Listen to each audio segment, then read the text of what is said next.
waxaa weli sii muuqda raadadkii dagaalada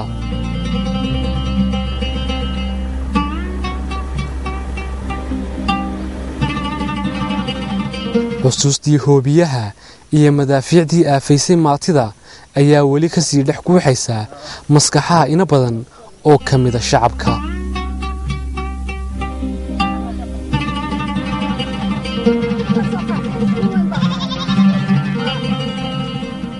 dhammaanba waxaa dhulka lala simay hantidii ummadda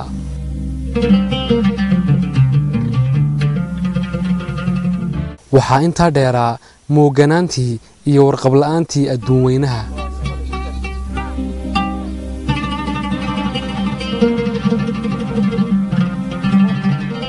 halkani mar bay ahayd gelgelin lagu hoobtay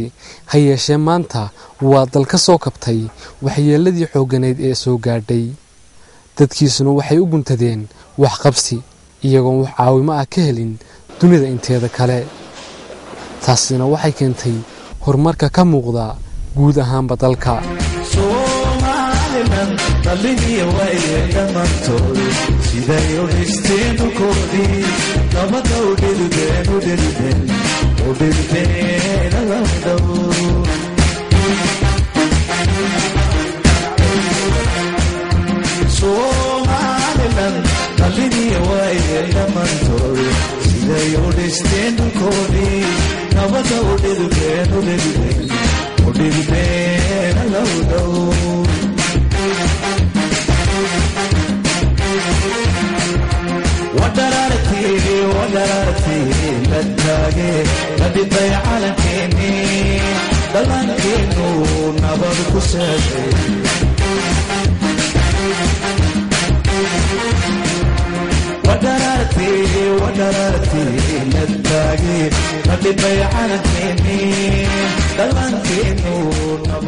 hase yeeshee guulahani kumay iman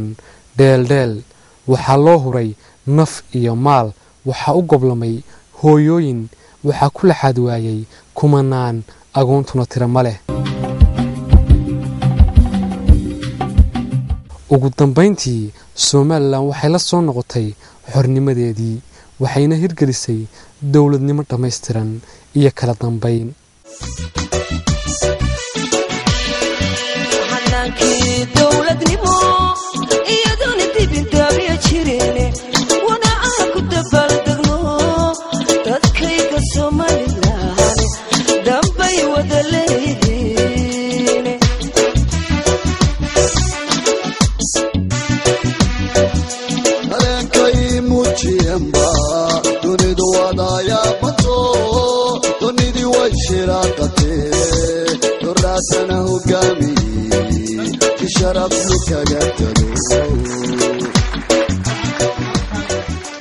maanta somalilan waa dal xor ah dadkiisuna waxay ka midaysan yihiin gooni isu taagiisa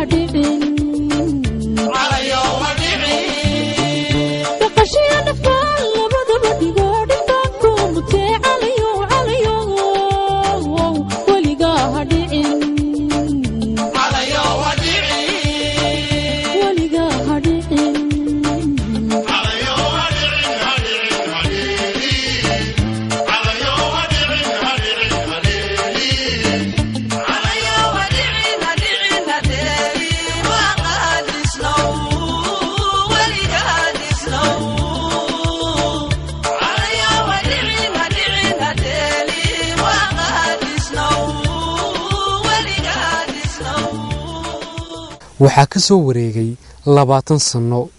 tan iyo la soo noqoshadii madax bannaanida Somaliland laga soo bilaabo 18 May 1991 daacadiyo quraankiyo ugu dhaartay diinte dandaanti cadawgii dulmi kugu damaaciya dandaanti cadawgii dulmi kugu damaaciya qaadan maaye dandaanti cadawgii damaaciya dadaansi cadowgii dulmi kugu damaaciya qaadan maaye waxaan doonayaa kastaba somalilan danaheeda guud iyo isku duumideede waxaa dalka guud ahaanba ka hana qaaday horumar wax ku oola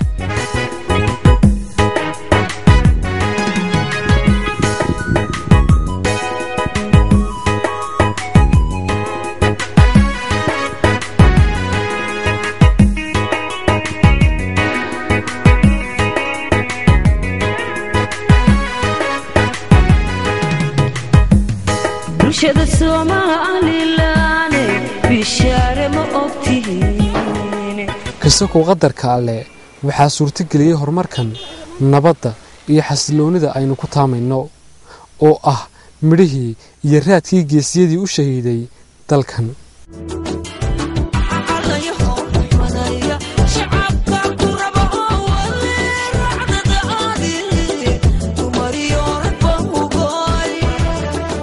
Somaliland waa nalka dhex bidhaamaya